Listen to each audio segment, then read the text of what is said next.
फुसफुसाती हुई हवेली। गांव के किनारे एक पुरानी हवेली थी जिसे सभी लोग टालते थे। स्थानीय लोग उसे फुसफुसाती हवेली कहते थे, लेकिन कोई नहीं जानता था कि फुसफुसाहटें कब शुरू हुई थी। वह एक दो मंजिला विक्टोरियन हवेली थी जिसकी कभी भव्य खिड़कियां अब दरकी और बंद थीं, और उसके रंग की परतें ऐसी उतर रही थीं जैसे सड़ती हुई चमड़ी। एक शाम मार्क नाम का एक उत्सुक युवक उसे देखने का निर्णय लेता है। उसने कहानियां सुनी थी, रात में अजीब आवाजें, जब कोई नहीं होता तब कदमों की आवाजें, और जब हवा शांत होती थी तब हल्की फुसफुसाहटें। उसने इन्हें स्थानीय अंधविश्वास समझकर नकार दिया, लेकिन फिर भी हवेली ने उसे आकर्षित किया। जैसे ही वह मुख्य दरवाजे के पास पहुंचा, एक ठंडक उसके शरीर में समा गई। यहाँ का माहौल भारी और ठंडा था। उसने हाथ बढ़ाया और दरवाजा खोला, जो एक तेज क्रैक की आवाज के साथ खुला, जैसे कि वर्षों से किसी ने इसे नहीं छुआ हो। अंदर हवा में सड़ांध और सड़न की गंध थी, लेकिन इसके साथ एक और सुगंध थी, पुरानी परफ्यूम की हल्की खुशबू जो हवा में तैर रही थी। उफ, ये क्या है? मार्क ने खुद से कहा और एक गहरी सांस लेकर अंदर कदम रखा।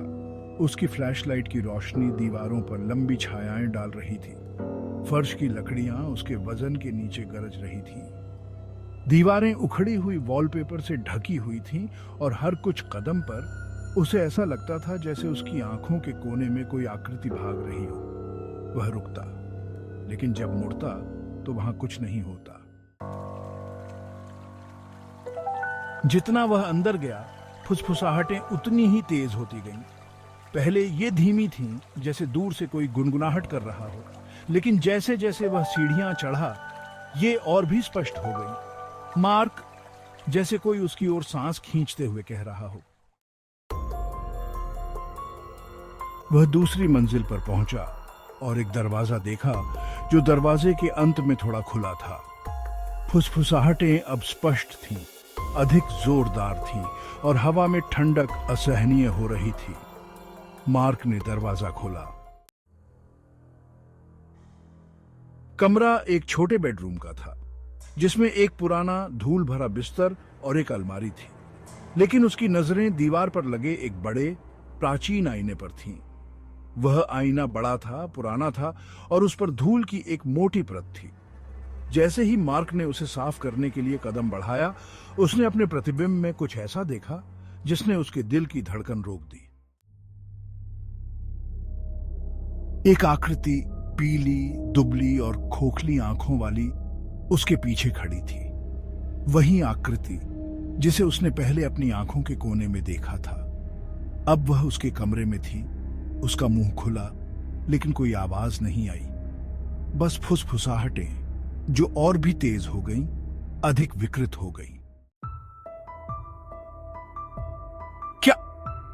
मार्क ने घबराकर कहा और तेजी से पलटा, लेकिन आकृति गायब हो गई। उसकी सांसें तेज हो गईं, जैसे फुसफुसाहटें कानों में गूंजने लगी, और हवा उसके चारों ओर भारी हो गई। फिर उसने आईने में खुद के सामने शब्द देखे।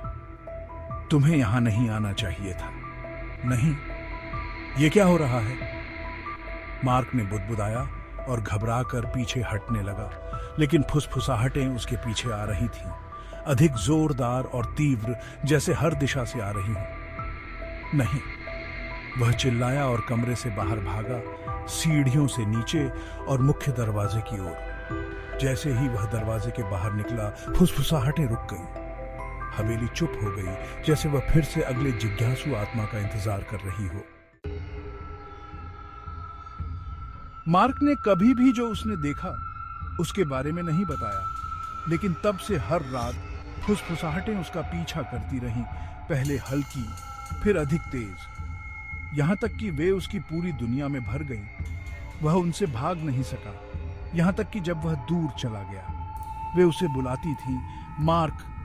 जब भी वह अकेला होता और कभी कभी रात की खामोशी में वह सुनता था कि वे फुसफुसाते हुए फुसफुसाती हवेली से उसे पुकारती थी। लेकिन अब हवेली फिर से खाली है, अपनी फुसफुसाहटों के साथ अगले आगंतुक की प्रतीक्षा कर रही है।